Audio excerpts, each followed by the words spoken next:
우선 지금 그래프로 표현했을 때 X축이 부고 Y축을 행복도라고 하면 괴로움을 줄일수록 행복도가 높아지겠죠? 그런데 돈으로 해결 가능한 괴로움은 이 정도고 2위는 돈으로 해결할 수 없는 부분입니다. 그래서 결국은 돈을 벌다 보면 어느 수준부터는 돈을 더 벌어도 행복도가 늘지 않는 것이죠. 그런데 이 그래프의 문제점이 두 가지가 있습니다. 과연 무엇일까요?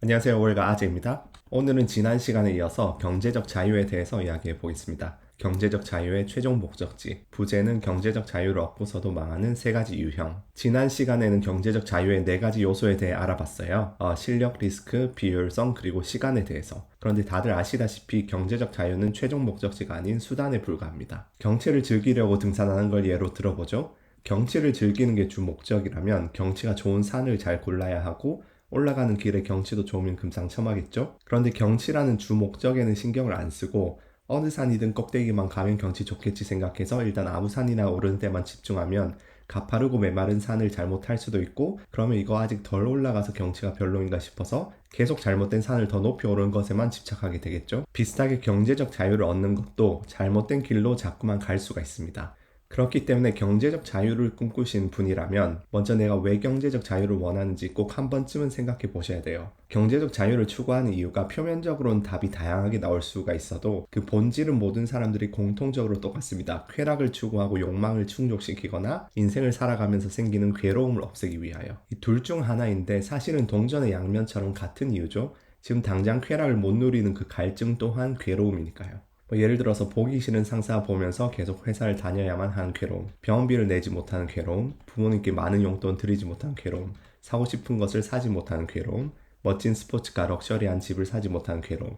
그러한 괴로움을 없애려고 우리는 경제적 자유를 추구합니다. 한마디로 요약하면 괴로움은 세상이 내가 원하는 대로 컨트롤되지 않는 것에서 와요. 그리고 경제적 자유는 이 중 많은 부분을 컨트롤할 수 있게 해줌으로써 괴로움을 줄여줍니다. 갖고 싶은 것을 갖고 하고 싶은 것을 할 자유, 하기 싫은 것을 하지 않을 자유를 줍니다. 그런데 문제는 자유는 괴로움의 반대말이 아니라는 거예요. 즉 자유가 많아진다 해서 반드시 괴로움이 줄어들지는 않는다는 거죠. 여러분 버킷리스트는 많이 들어보셨을 거예요. 그런데 오늘은 괴로움의 리스트를 한번 만들어 보세요. 사실 괴로움의 리스트는 버킷리스트까지 포함하는 상위 개념이죠. 버킷리스트의 각각 항목이 그걸 아직 이루지 못한 괴로움이 될 수도 있으니까요. 어쨌든 괴로움 리스트에 어떤 것이 있을지 대충 생각해보면 직장이나 친구 인간관계, 자식 문제, 부모 형제 갈등, 몸 건강 상태, 늙는 것의 두려움, 헤어지거나 사별한 사람의 그리움, 불안, 우울증 등의 정신건강 문제, 사고 싶은 걸 못 사는 괴로움, 취미생활 하고 싶은데 부족한 여가 시간, 타인에 대한 부러움, 질투, 충족되지 못하는 인정 욕구,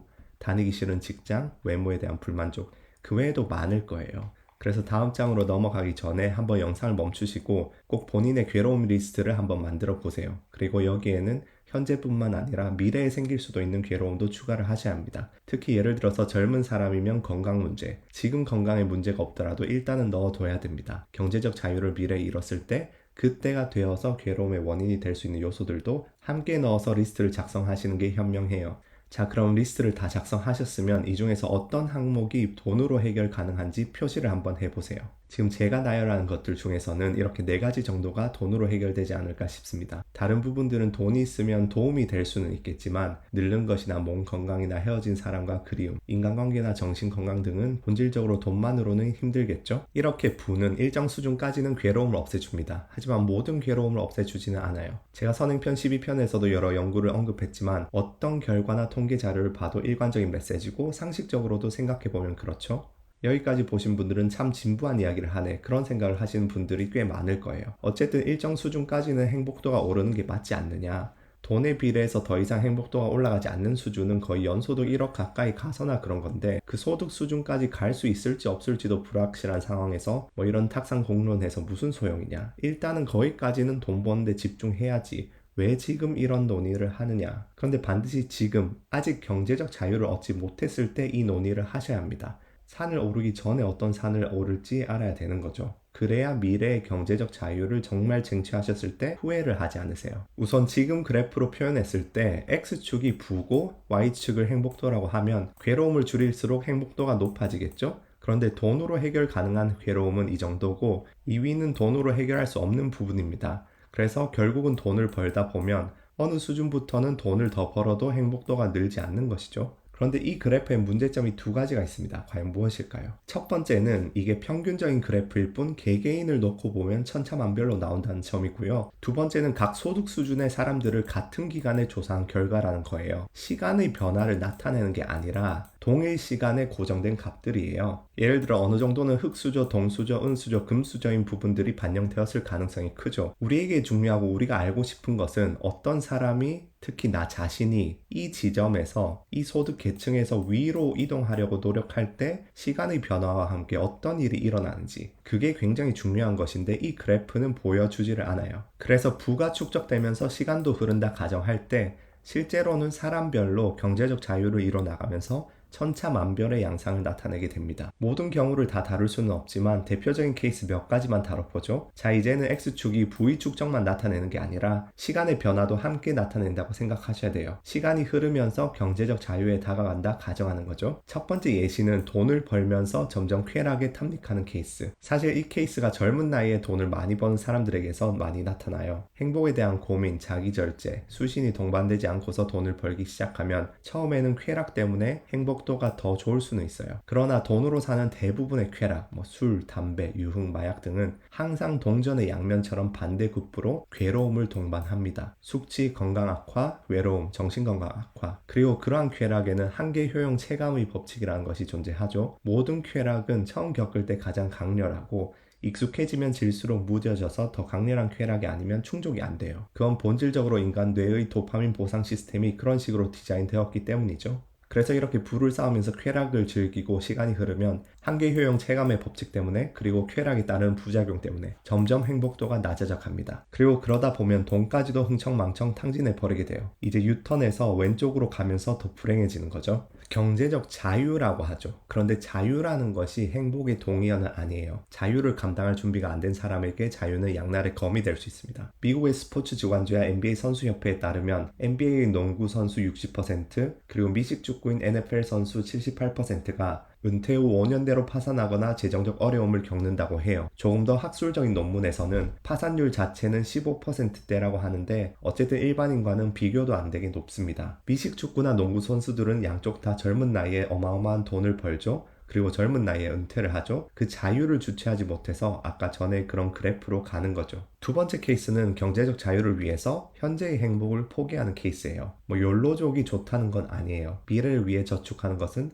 좋고 현명한 일이에요. 그런데 지금의 이 케이스는 그걸 넘어서서 현재의 고통을 정당화하면서 경제적 자유를 추구하고, 그리고 지금 당장 해결할 수 있는 문제마저도 돈의 탓으로 돌리고 경제적 자유를 얻은 이유로 미룬다는 거죠. 예를 들어서 돈을 아끼려고 컵라면으로 끼니를 때우고 병원에 가야 하는데 가지 않고 지나치게 자린고비처럼 하면서 인간관계를 포기하는 경우. 주위에 이런 케이스도 있었어요. 어린 시절을 굉장히 가난하게 보내신 분이셨는데 그 기억 때문에 50대까지 정말 아끼고 워커홀릭처럼 일만 하면서 상당한 부자가 되셨어요. 그런데 이제 좀 여유를 즐겨야겠다 하시는데 50대의 간암으로 돌아가셨어요. 이렇게 살아가다 보면 돈으로 해결하지 못하는 괴로움이 점점 더 커질 수가 있어요. 건강 문제가 커진다든지 아니면 인간관계가 떠나간다든지 나중에 돈 벌고 나서는 후회하는 거죠. 세 번째 예시는 두 번째랑 살짝 통하는 게 있는데 부정적 생각이 습관화된 케이스예요. 돈을 벌고 부를 쌓는 행위는 지금 소득 수준에서 가만히 있는 것에 비해서 훨씬 더 많은 에너지와 스트레스를 요구해요. 그 과정에서 끊임없는 긴장 스트레스를 게임이나 유흥이나 악플이나 일베나 메갈 같은 불건전한 커뮤니티 활동으로 풀면 점점 더 객관적으로 똑같은 경험을 했을 때 남들보다 행복을 느끼는 체감도가 줄어듭니다. 무의식 속에 너무나도 많은 부정적 이미지가 쌓이기 때문이에요. 아기들 보면 정말 낙엽이 떨어지는 것에도 즐거워하고 술래잡기에도 너무 깔깔하하호 행복해하죠. 여러분은 어떤가요? 낙엽이 떨어지는 것에 즐거워하실 수 있을까요? 이렇게 점점 우리가 어른이 되면서 삶에 찌들고 부정적 경험이 쌓이기 시작하면 행복한 경험에 대한 민감도가 낮아져요. 그러다 보면 같은 경제적 자유를 누리게 되더라도 훨씬 더 체감할 수 있는 행복의 한계치가 낮아지게 됩니다. 어떤 분들이 이런 방향으로 갈 수도 있는 취약한 분들이냐?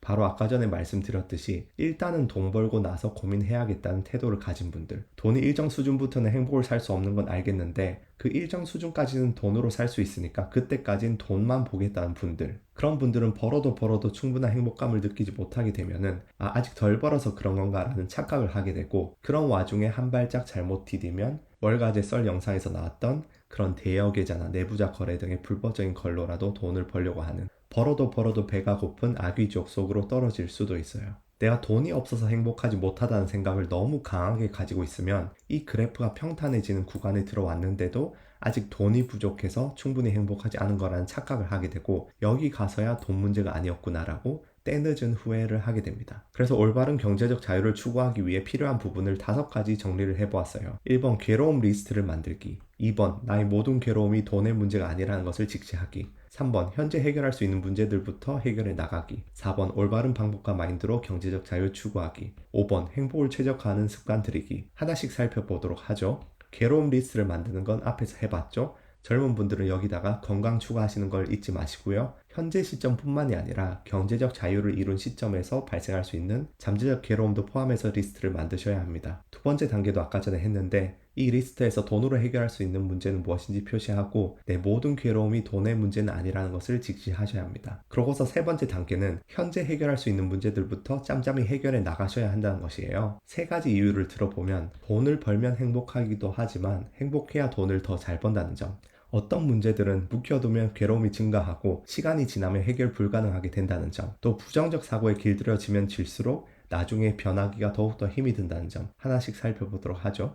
먼저 첫 번째 이유는 선행편 12편에서도 다뤘듯이 돈을 벌면 행복하기도 하지만 거꾸로 행복한 사람이 돈을 더 잘 법니다. 그에 대해서는 여러 연구들과 논문들이 있는데, 행복도가 높은 사람이 승진도 빠르고 연봉도 높아지고 투자에서도 행복한 집단이 더 수익률이 높은 것으로 나타났습니다. 어떻게 보면 당연하겠죠? 불안하고 우울하고 불행한 사람은 직장이나 사회생활에서도 자연스럽게 인상이 좋지 않아요. 행복하면 훨씬 더 잘생겨 보이고 훨씬 더 인상이 좋아집니다. 그리고 투자할 때도 스트레스가 많은 사람은 뇌동매매하거나 급하게 욕심낼 확률이 높습니다. 현재에 대한 만족도가 낮을수록 현재를 벗어나려고 도박적인 경향이 강해지게 돼요. 그래서 이렇게 경제적 자유를 쫓는 여정에서 현재를 좀 더 행복하게 만들면서 나아가면 이 오른쪽으로 가는 속도가 더 빨라질 수 있다는 거죠. 그래프에서 속도는 표시가 안 되는데 여기서 느리게 가는데 여기서는 훨씬 빨리 갈 수 있다는 거죠. 그 다음 어떤 문제들은 묵혀두면 점점 괴로움이 증가하고 나중에는 해결 자체가 불가능하게 되는 문제들이 있어요. 대표적으로는 건강 문제와 인간관계 문제가 있겠죠. 세 번째 이유도 두 번째와 비슷한데, 부정적인 사고에 길들여지면 질수록 나중에 변하기가 어렵다는 점. 혐오와 같은 부정적 감정도 도파민 분비로 인해서 중독성이 생겨서 습관이 됩니다. 부정적 감정 중에 이 혐오라는 게 참 무서워요. 저도 20대 때는 한혐오 했었어요. 여혐도 조금 있었고 외국인 노동자나 성소수자 대해서도 있었고, 아직도 그 그림자에서 벗어나려고 의식적으로 노력 중입니다. 자식이 더 크기 전에 더 나은 사람이 되어야지 하고 노력 중인데, 제 채널의 주 독자층인 20대, 30대 남성 후배들을 보면 저와 비슷한 전철을 밟고 계신 분들을 굉장히 많이 봐요. 특히 요즘에 가장 큰 화두는 젠더 문제죠. 이제는 뭐 지역 갈등, 세대 갈등 이런 것들은 다 들어가고 여성 혐오, 남성 혐오가 갈등의 7, 80%를 넘게 차지한다는데, 사회 전반을 바라보면 우리 마음속에 혐오를 증폭시키는 시스템적인 기제가 있어요. 5가지 단계를 거쳐서 사회에서 혐오가 재생산되고 만연하게 되는데, 이에 대해서는 추후 영상에서 한번 나중에 다뤄볼까 합니다.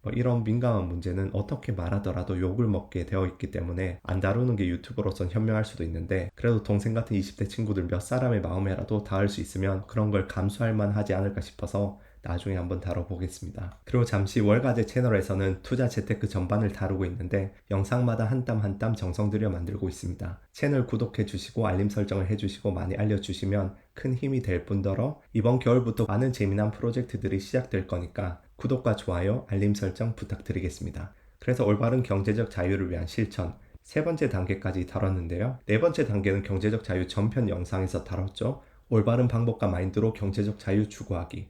실력, 리스크, 비효율성, 시간. 실력을 갈고 닦으며 리스크를 적당히 관리하며 충분한 시간을 들이며 비효율성을 탐색할 것.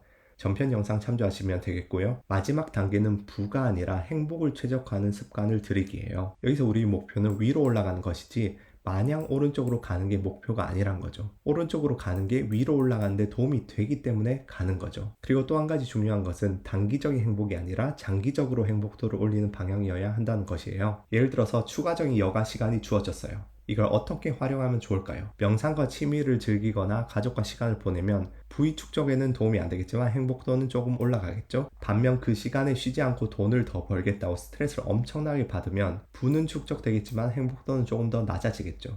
혹은 즐기는 부업이나 즐길 수 있는 자기계발을 찾으면 우상향하겠죠. 물론 이런 선택지는 극단적인 예일 뿐이고 여가 시간을 어떻게 활용할지 여러 가지 선택권이 있습니다. 그럴 때 무조건적으로 돈을 더 버는 데 쓰지 말고 행복도를 최적화하는 방향이 어딘가를 한 번쯤은 생각해 보고 결정을 해야 된다는 것이죠. 또 다른 예를 들어서 직장을 엄청 다니기 싫은 회사원이 있어요. 정말 상사도 꼴보기 싫어 죽겠고 너무 스트레스 받는데 연봉은 높아요. 그래서 돈을 벌면서 낮아지는 행복도를 주말에 취미나 여가 생활로 풀어요. 그럴 경우에 차라리 스트레스 적고 다니기 편하지만 돈을 좀 덜 주는 회사에 가서 여가 시간에 자기 개발하고 취미를 조금 덜 하는 게 더 행복엔 최적일 수가 있죠. 또 다른 예시는 어설픈 전업 투자자. 사실은 주식시장이 너무 좋은 시기라서 큰 수익을 냈는데 본인이 실력이 있는 줄 알고 회사 그만두고 전업을 해요. 초기에는 손실을 조금 내더라도 상사를 안 봐도 되고 스트레스도 없어서 행복해요. 그렇다고 해서 행복도를 최적화한답시고 이렇게 해도 될까요? 안 되겠죠. 전업 투자하면서 손실이 지속되면 부도 낮아지면서 행복도도 낮아지게 되겠죠. 물론 지금 이런 모든 예시들은 그냥 가상의 예일 뿐이에요. 사람마다 천차만별의 케이스들이 다 있고 이런 화살표도 정확하지 않을 수 있겠죠. 그런데 요지는 뭔지 아시겠죠? 이런 그래프 속에서 본인의 최적화를 해보시라는 것. 아직 경제적 자유를 추구해 가는 길에서 내가 가진 한정된 시간과 자본과 마음의 여유, 스트레스를 감당할 여력, 이런 것들을 무조건 돈을 버는데 쓰는 건 최선이 아니에요. 이런 리소스를 돈을 더 버는데 투입해서 그 더 번 돈으로 살 수 있는 행복도가 있을 것이고, 아니면 그러한 시간과 자본으로 다이렉트로 바로 행복을 추구하는 데 써서 얻을 수 있는 행복도가 있을 거예요. 이 두 가지를 장기적인 관점에서 검토해서 행복도 상승을 최적화하라는 것이죠. 매일 2시간 더 일해서 월 100만 원 더 벌어 부모님 용돈 드리는 것보다 매일 30분 전화 드리는 것이 부모님과 나의 행복에 더 좋을 수도 있는 것이고, 또 연 10% 수익률 내겠다고 주가 등락에 스트레스 받으면서 찡그리고 있는 것보다 마음 편한 패시브 투자로 연 5%만 벌면서 딸아이와 평화로운 시간을 보내는 게 장기적인 행복을 높이는 데 더 좋을 수 있다는 것이죠. 그런데 시간과 자본과 마음의 여유라는 나의 한정된 리소스를 쓰지 않고서 지금의 행복도를 높일 수 있는 방법이 있다면 어떨까요? 행복도를 최적화하는 데 있어서 공짜 점심이니까 무조건 해야겠죠. 그게 뭘까요? 힌트는 석가모니, 부처의 삶에서 얻을 수 있습니다. 불교라는 것은 사실은 본질적으로는 종교가 아니에요. 절에 가서 절하고 부처님에게 소원 빌고 그런 기복 신앙은 나중에 사회적으로 사람들이 덧붙인 것이고, 석가모니 시다르타라고 한 사람은 평생을 생로병사의 괴로움에서 어떻게 벗어날 수 있을까? 그것을 추구하고 연구한 철학자라고 할 수 있습니다. 부처가 추구한 방향은 이 방향인 거죠. 모든 괴로움에서 벗어나는 해탈. 그런데 우리가 현실적으로 출가하고 해탈을 추구할 필요는 없다고 봐요. 그러나 석가모니 삶이나 여러 수행자들의 삶에서 행복을 추구하는 데 유용한 힌트와 팁들은 우리가 가져와서 이용할 수 있다고 생각합니다. 그 대표적인 것이 바로 명상이죠. 명상에 대해서는 다른 영상에서 살짝 소개하기는 했는데, 사실 명상이 좋다는 건 많은 분들이 이미 아실 건데 대뜸 실천하기는 어려워요. 그래서 오늘 정말 시간도 안 드는 간단한 방법을 소개해 드리겠습니다. 그 전에 그 원리를 살짝 소개해 드리자면, 우리 인간의 자율신경계는 교감신경계와 부교감신경계로 나뉘어요. 먼저 교감신경계는 스트레스 상황에서 발동합니다. 위기 상황에서 이 교감신경계가 발동해서 우리 몸을 긴장시키고 맥박이 빠르게 뛰도록 하고, 돌발 상황이 일어나면 순발력을 발휘하게 해주죠. 그런데 고대인들은 아프리카 맹수들과 함께 살았기 때문에 이 교감신경계가 생존에 필수적이었지만, 현대인들은 사실 살아가면서 맹수에게 물려 죽거나 추락해 죽을 일이 그렇게 많지가 않잖아요. 진화론적인 이유 때문에 불필요한 스트레스와 긴장을 받고 있는 거죠. 직장에서 상사가 소리 질러도 사실 생존에는 문제가 없으니까 긴장 안 해도 되는데 교감신경계가 자동으로 반응하게 됩니다. 그 외에도 스마트폰, 게임, 포르노, 자극적 커뮤니티, 악플, 이런 모든 것들이 교감신경계를 흥분시켜요. 그러면서 코르티솔 같은 스트레스 호르몬을 분비하고 행복감을 주는 세로토닌 분비를 저하시키는데, 이게 만성적이 되면 각종 건강 문제들이 생기게 됩니다. 사실상 일상적으로 겪는 많은 문제들이 여기서 비롯해요. 그 교감신경계와 반대로 기량작용을 해줘서 진정과 완화를 해주는 것이 부교감신경계예요. 불안감과 스트레스도 줄여주고 치유효과를 줍니다. 그래서 우리는 이 부교감신경계를 활성화해야 하는데, 하버드 의대 허버트 벤슨 박사의 연구팀이 명상에 관한 연구를 오랫동안 진행해 오고 있어요.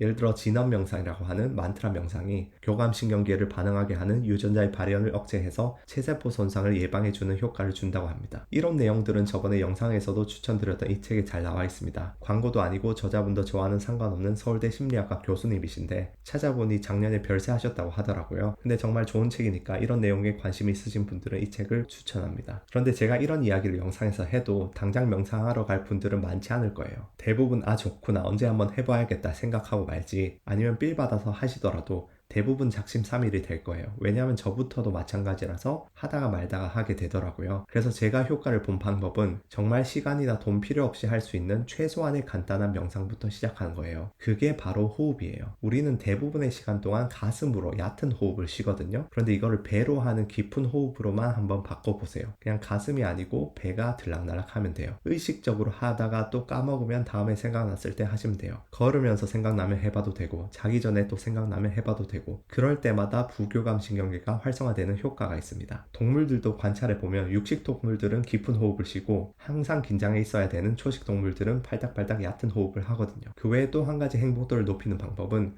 무의식을 관리해주는 부분이에요. 우리 의식 저변에는 훨씬 더 깊고 넓은 무의식의 세계가 있다는 이야기는 많이 들어보셨을 거예요. 이 부분을 관리해주는 것이 은근 중요합니다. 어릴수록 경험하는 것들이 필터링 없이 무의식에 쌓이기 때문에 아주 어린 아기들에게 TV 같은 건 조심해서 보여줘야 하는데, 사실은 나이가 들어서도 관리가 필요해요. 부정적 경험, 감정, 스트레스가 무의식에 많으면 그게 또 부정적으로 감정적으로 표출이 되는데, 그걸 건전한 방향으로 풀어주지 않고 게임, 포르노 같은 자극을 계속 추구하거나 악플로 풀게 되면 그런 부정적인 것들이 다시 무의식에 피드백되는 악순환이 생겨요. 예를 들어 악플이라는 것은 내 마음이 너무 괴로워서 그걸 분출하려고 다른 사람 기분 나쁘라고 쓰는 건데, 사실 그걸 너무나도 생생하고 밀접하게 가장 먼저 체험하는 건 다름 아닌 본인이거든요. 본인에게 가장 큰 해가 가고 본인의 무의식에 가장 깊게 쌓이게 되는 거죠. 그래서 시간과 돈을 들이지 않고 수직으로 행복도를 높이는 방법 두 번째는 무의식 관리인데, 이것도 말로만 해서는 실천하기 힘드니까 정말 간단한 팁을 하나 말씀드리겠습니다. 저도 요새 노력하고 있는 것인데, 그건 긍정적 경험을 의식적으로 인지하는 거예요. 하루에 한 번 정도는 무언가 좋고 행복한 경험을 했을 때 그것을 의식적으로 몇 초 동안 눈에 담고 기억에 품으려고 의식적으로 노력하는 거죠. 아무리 고단하고 힘든 하루라도 사소한 행복 하나쯤은 있을 거예요. 찾으면은. 예를 들어서 너무 시원한 물 한 잔을 마셨다던가, 아니면 진짜 고단한 날이면 침대에 누울 때의 그 행복감이라던가, 그런 것들을 최대한 무의식에 담으려 노력하는 거죠. 그 의식적인 부분이 힘들면 거기에 도움되는 방법은 감사하는 일기 쓰기가 있어요. 일기를 쓰는 건 의식적이고 의도적인 행위거든요. 그걸 감사일기를 쓰면서 무의식을 개선하는 거죠. 그리고 주위 사람 중에 계속 얼굴 봐야 하는 사람인데 부정적인 아우라를 뿜뿜 풍기는 사람들이 있을 수도 있어요. 그런 사람들에게도 칭찬하고 감사해 보세요. 그러면 그 사람들의 무의식이 조금씩 개선되면서 그 피드백이 본인에게 돌아오게 됩니다. 물론 저도 어제 마누라에게 칭찬해 봤는데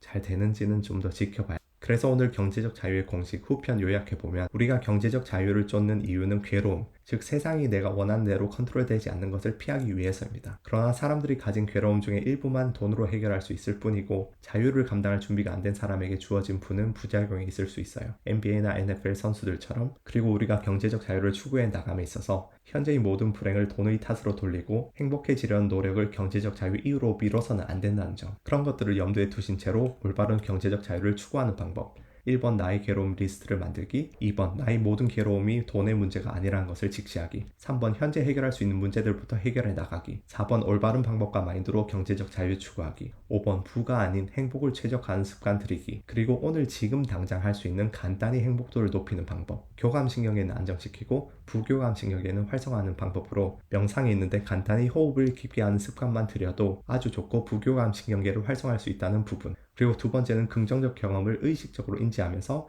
감사일기 쓰기 등으로 무의식을 관리해 줘야 된다는 부분. 이상으로 오늘 경제적 자유의 공식 후편, 경제적 자유의 최종 목적지에 대해 한번 다뤄봤습니다. 제가 뭐 딱히 전부 깨달은 사람이라 이런 말씀을 드리는 건 절대 아니고, 저도 시행착오를 많이 겪고 지금도 조금씩 교훈을 얻어가는 부분을 여러분께 공유해 드리면서 함께 노력하는 취지에서 영상을 만들게 되었습니다. 그러면 또 영상을 준비해서 뵙도록 하겠습니다. 감사합니다.